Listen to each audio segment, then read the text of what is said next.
Hello crocheters, welcome back to Crazy Cool Crochet's tip of the day. Today we are going to have a fun little discussion, I hope, about something that really weighs on my mind.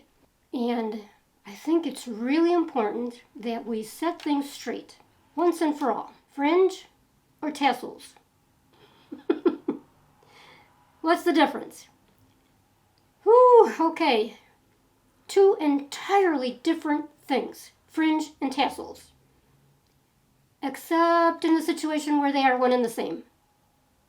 All right, now that I've cleared that all up, you're welcome. Goodbye, and we'll see you in the next one. No, seriously. Okay, here, look, real quick, before I get into the, nitty-gritty. Let's see if I can get a good one here. Okay, so tassel. Big, fat, beautiful tassel. Fringe. See? Long, gorgeous fringe. Okay, got that? There really is a difference. A lot of people interchange the terms, but really it's two different things. And there really is a situation where they can be the same thing at the same time. And that I don't actually have I'm going to be showing examples, a lot of examples, and some tips on how to choose the right length for fringe and the right thickness for a tassel. These are important things, people. If you want to level up your crochet, listen up. Okay, so first let me try and explain when I say they can in fact be one and the same. So when you have a tassel situation where it first starts, I wish I had an example. Hopefully I'll be able to find a photo and I'll put that up. But it starts as fringe, the whole shebang here starts as fringe. And then you might leave the fringe rather than have the big ball right away like this one does, which makes this a true tassel, is the ball. So you've got the fringe that comes down and then you tie it together and then do your ball and then let the tassel go down. So that's a situation where you do have both fringe and the tassel. As long as I've got this big fat gorgeous tassel in my hands, let's talk about tassel sizing. Sorry, I've got the little tail hanging out here. So this happens to be an chevron stitch or a ripple stitch afghan, but as always, because I don't want to do what everybody else is doing with the same old, ripple or afghan or chevron with the 10 or the 7 count for the, you've got your peaks and your valleys and your V, and it's usually, just a little one like that. Well, no, that's not me. I gotta go big. So I did this one with 19. You've got the 19 count. So you can't have just any old tassel on this. If you're going to put a tassel on there, you have to have something that's going to complement and make sense with this great big pattern. So that's why then you want to make sure you get a nice big substantial tassel. Don't be afraid to go big. This is so beautiful. Okay, now, the difference, let's throw in another monkey wrench, because why not? Okay, all right, so what do we got here? This is actually my farmhouse Christmas stocking, and not to gloat, but I may as well. This was featured in Country Living magazine, well, the online version, Country Living, I think 2 years ago. I was so proud of that. Okay, so what do you call this? Is this also a tassel? No, this is a pom-pom. Okay, so here we go again. So these are the pom-poms that also go on top of hats. If you want to make the perfect little pom-pom, because yes, people, there's a very wrong way to make these. And I see it all the time where people again are posting their makes on Facebook usually, and how do you like my pom-poms? And they're so sad looking, like really sad, because they're flimsy. The yarn length is too long, and then they kind of flap over because they're not thick enough, they're not substantial enough, so they just sort of like flap open. You know what I'm talking about? They're way too long and too open and flappy. And that's not by design, I hope, because that's not a good look. So to get this round, fluffy, thick, beautiful pom-pom, go over to crazycoolcrochet.com. crazycoolcrochet.com. I don't have a video for this, but I've got tons of photos showing exactly how to achieve this look. Okay, so one quick tip is to use a lot more yarn than you think you need, a lot more. And then you're going to cut it down. You're going to be snipping it and shaping it, but cutting it down to where you think you're just going to have a nub. But watch the video and you'll see what I mean. Okay, so pom-poms, different. Okay, so my boho diamond puffs pillow cover. Look at this. Okay, not quite fringe, not quite tassels. What is it then? It's really cute. These are actually braided fringe. Okay, and then they end with a little teeny tiny little fringe on the bottom. I don't even think you can really see it. Okay, but these are so cool. Okay, so I wanted to do, again, something different. Okay, so as you can see, there's all kinds of variations. But now, as far as unusual ways to use fringe, and I'm big on that. I love finding really crazy ways to use fringe. Like, okay, my round basket, and it's all mushy right now because I had it, folded up and put away in that basket down there. But normally, I did have this on display in my living room, and it did stand. I mean, it stood up for a good couple of years all by itself. Is this the coolest thing or what? I decided to add fringe. This is fringe. And just, let me see, I've got 2 strands, and these are thick. This is very substantial yarn. I think it's a number 5.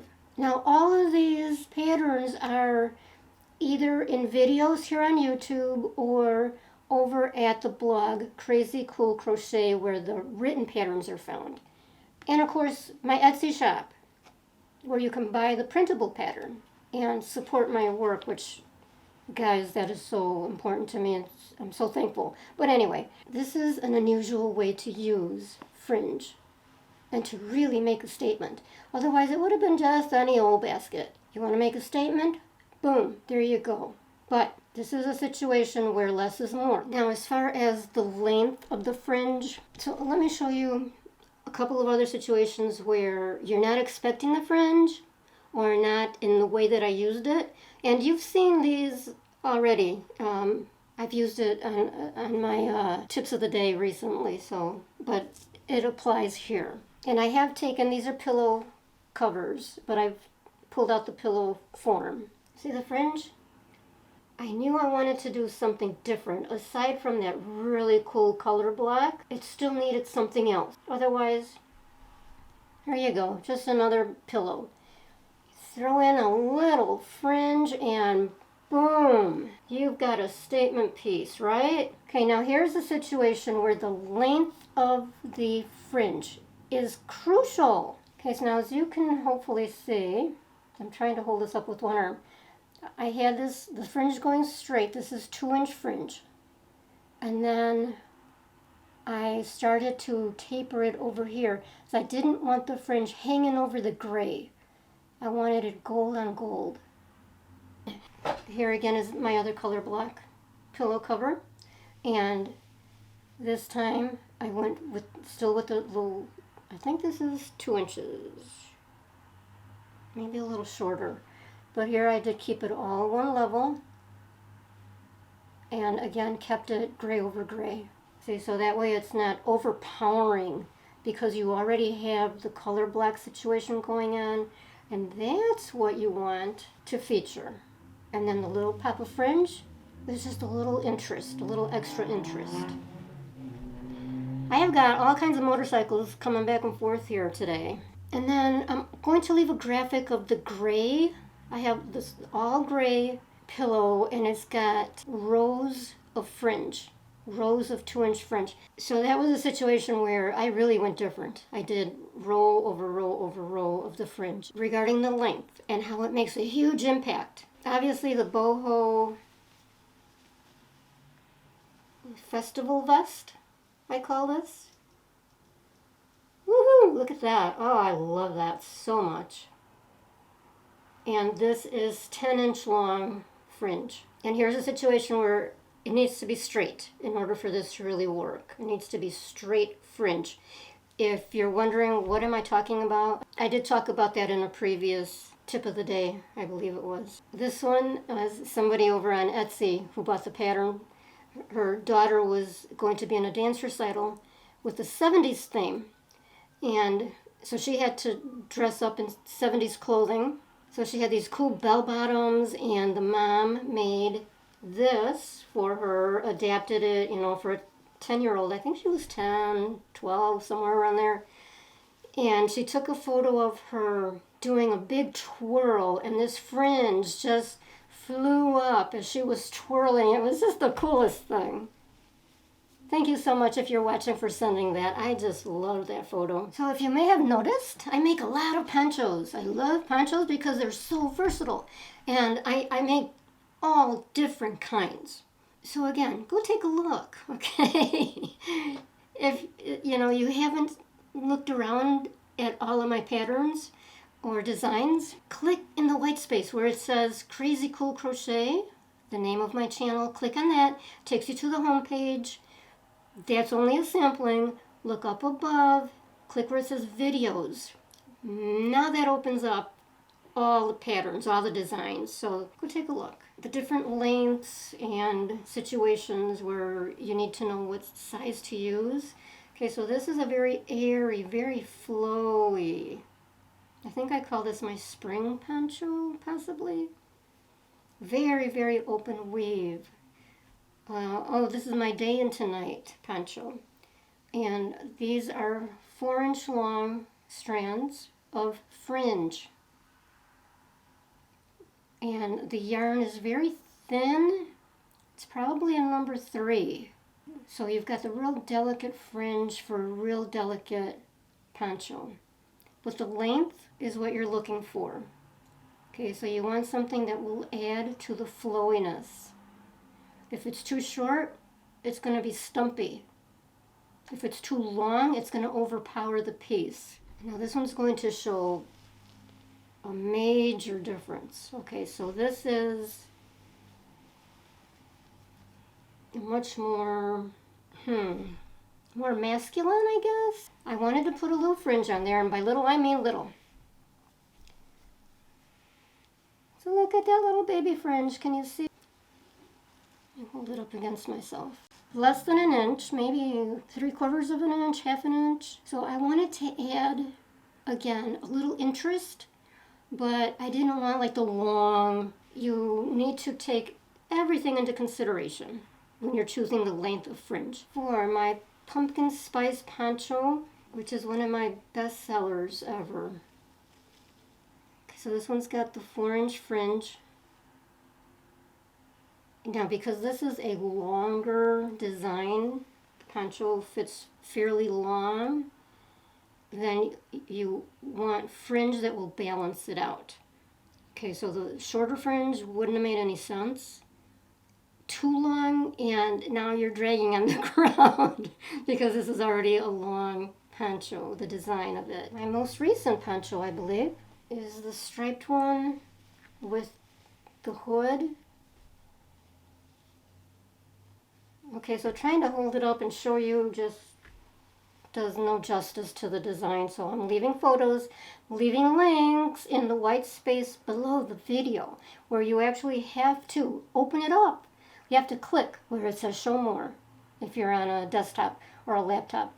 On mobile, I believe you're going to have a little V in the white space. You click on that. It opens up the description box that has all kinds of information on there. The materials list, my social media links, all kinds of good stuff. So you'll find the links for these projects in there. That was the point. Okay, so for this one, because it had so much going on, first you've got the bowl stripes. Then you've got this kooky pocket. And you've got the hood. And you've got a tie. But I wanted fringe on this. It was the right shape to call for fringe, but because there was already so much going on, I thought, okay, I need to keep this subtle, and the length has to be just so. This one is 3 inches, and it's very thin, so I've only used 2 strands per fringe. Here's another point. You need to be mindful of how thick you're making it.